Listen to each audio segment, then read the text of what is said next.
مقصود اصلی حاصل. اب جب یہ بن گئی تو بسا اوقات ہوتا کیا ہے، جو خرابی کہاں سے پیدا ہوتی ہے وہ یہاں سے پیدا ہوتی ہے کہ تنظیم کو مقصد بنا دیا جاتا ہے. مقصد تھا اللہ، کام، اللہ کا دین، اللہ کی رضا، اخلاص کے ساتھ مقصد وہ تھا. بعد میں تنظیم مقصد بن گئی.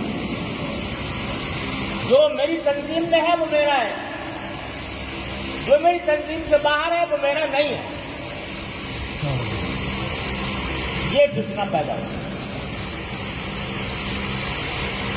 اور افسوس سے کہنا پڑتا ہے کہ اس فتنے نے مسلمان کو لڑا دیا.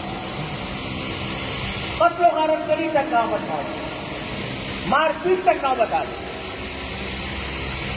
بنگلہ دیش میں جو واقعہ پیش آیا، خون کے آنسو صاف ہوتا ہے.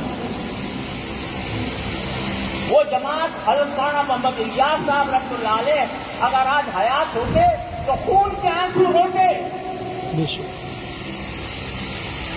اس واقعے کے اوپر جو پیش آیا.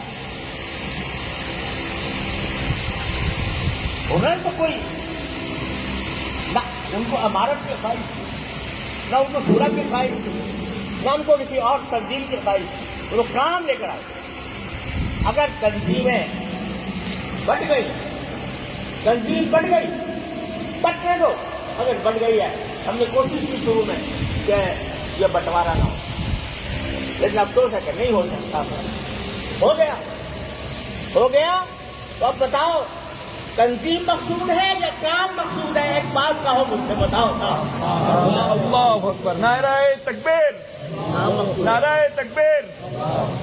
کام مقصود ہے یا کسی خاص جماعت کے ساتھ منسلک ہونا مقصود ہے؟ کام مقصود ہے. اگر کام مقصود ہے تو خدا کے لیے تفریح بٹاؤ.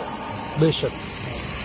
جو کوئی اللہ کا نام لے، جو کوئی اللہ کے دین کی طرف دعوت دے، اس کو خوش آمدید کہو، اس کو اپنا سمجھو، اس کے ساتھ محبت کا معاملہ کرو، اس کے ساتھ دشمنی مت رکھو. کیا اس بنا پر لڑو گے؟